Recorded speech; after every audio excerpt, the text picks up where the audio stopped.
Parents की एक बहुत बड़ी टेंशन होती है कि हमारे बच्चों का वेट सही है क्या? क्या उसका वज़न सही रफ़्तार से बढ़ रहा है? कहीं उसका वज़न कम तो नहीं हो रहा? ये बहुत बड़ी पेरेंट्स की टेंशन है। यूजुअली वो इसके बारे में पूछते रहते हैं। मैं आपको बताऊँ, देखें, वज़न के पीछे बहुत सारी वजूहात होती हैं। जब आप अपने डॉक्टर के पास जाते हैं तो वो बेबी ग्रोथ चार्ट पे प्लॉट करके देखते हैं कि बच्चे का वज़न कितना कैसे बढ़ रहा है और कितना बढ़ रहा है। ज़्यादातर केसेस में पेरेंट्स टेंशन ज़्यादा लेते हैं, हालांकि बच्चे का वज़न ठीक तरीके से बढ़ रहा होता है।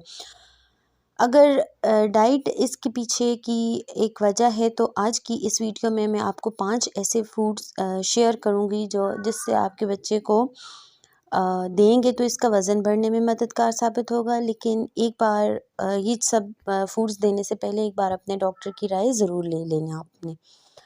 सबसे इम्पोर्टेंट बात ये है कि जब हम बच्चे को खाना खिला रहे होते हैं तो उसके के लिए हमारे पास 3 बड़े खाने होते हैं जिनको हम बोलते हैं मैक्रोन्यूट्रिएंट्स। ये मैक्रोन्यूट्रिएंट्स हैं आपके पास कार्बोहाइड्रेट्स, फैट्स और प्रोटीन्स।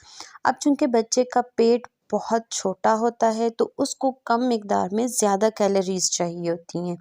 अगर मैं इन तीनों न्यूट्रिएंट्स की बात करूं, जैसे फैट्स, प्रोटीन्स और कार्बोहाइड्रेट, तो कार्बोहाइड्रेट के 1 ग्राम में 4 कैलोरीज़ होती हैं, प्रोटीन के 1 ग्राम में 4 कैलोरीज़ होती हैं और फैट्स के 1 ग्राम में 9 कैलोरीज़ होती हैं।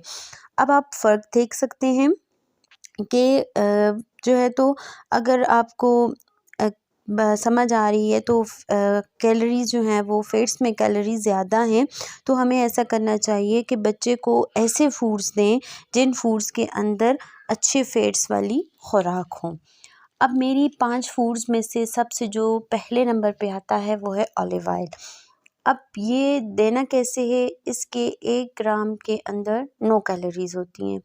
आप जो भी बच्चे की सर्विंग कर रहे हैं, कोई प्यूरीज़ बना रहे हैं या सेरेलैक है तो उसके अंदर 1 चम्मच जो है तो वो छिड़क दें। इस ऑयल का, ऑलिव ऑयल का 1 चम्मच छिड़क दें। याद रखें कि मैं बात कर रही हूँ 6 माह से ज़्यादा उम्र के बच्चों की। अब इस ऑयल को आपने फ्रिज में रख देना है और आपने फ्रिज से निकाल के इस ऑयल को उसके ऊपर, जो भी आप दे रहे हैं बच्चे को खाने के लिए, उसके ऊपर छिड़क देना है। इस ऑयल को आपने गरम नहीं करना, क्योंकि इस ऑयल को गरम करने से इसके नुकसानात ज़्यादा होते हैं। अब जो फूड नंबर 2 है, 2 नंबर 2 पे जो आती है वो है नट बटर। आप नट बटर में जो है तो वो बादाम का, काजू का, किसी का भी बटर ले सकते हैं, लेकिन इसमें जो सबसे बेस्ट होता है वो होता है पीनट बटर।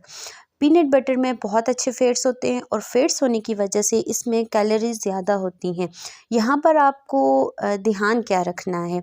आपको 2 बातों का ख़्याल रखना है। एक तो ये जो नट बटर्स होते हैं इससे चॉकिंग हो सकती है, तो इसको आपने अच्छे से ग्राइंड करने हैं, अच्छे से पीसने हैं। और दूसरा, ये जो नट्स हैं ये एलर्जी की वजह हैं, तो जब आप अपने बच्चों को देते हैं तो आपने ये बहुत ज़्यादा ख़्याल रखना है कि इस चीज़ का बहुत ख़्याल रखना है कि जब आपने बच्चे को बटर दिया है तो आप इसको थोड़ा-सा चम्मच पे थोड़ा-सा डालें, इसमें पानी मिलाएँ, डाइल्यूट करें और इसको थोड़ा-सा बच्चे को खिला दें।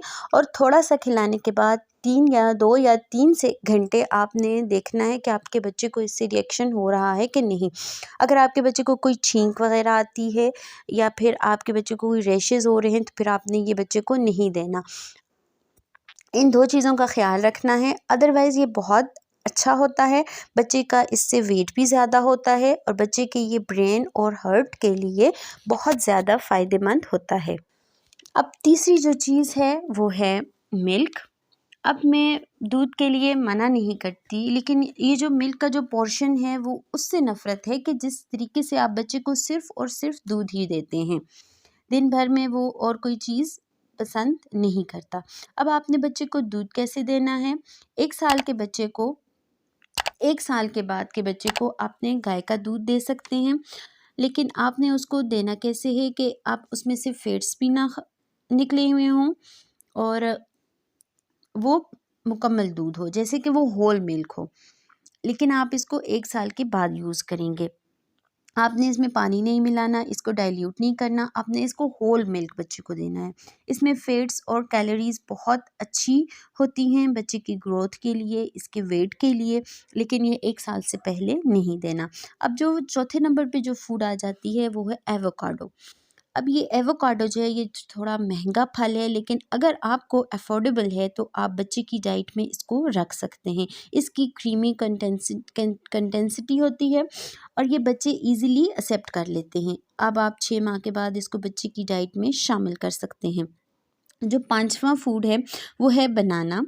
अब हर फल का जो है तो वो अपना एक फ़ायदा होता है। बनाना में क्या है, इसमें फैट कंटेंट जो है वो बाकी फ्रूट्स की से ज़्यादा होते हैं। बाकी फ्रूट से अगर आप एप्पल और वाटरमेलन को ले लें तो उसमें जो है तो उससे ज़्यादा जो है तो फूड जो कंटेंट है वो बनाना में ज़्यादा होते हैं। अगर आप अपने बच्चे को देंगे तो इससे इसका फैट कंटेंट ज़्यादा होगा। ये बच्चे को देना भी आसान है। आप इसको आसानी से आप इसको छीलें, मैश करें और बच्चे को खिला दें। जब आप बच्चे की फूड कॉम्प्लीमेंट स्टार्ट करते हैं तो ये जो फर्स्ट फूड होता है आप इस बच्चे को देते हैं। इसमें फाइबर्स बहुत अच्छे होते हैं। पहला खुराक है जो वो बच्चे को बनाना ही दिया जाता है।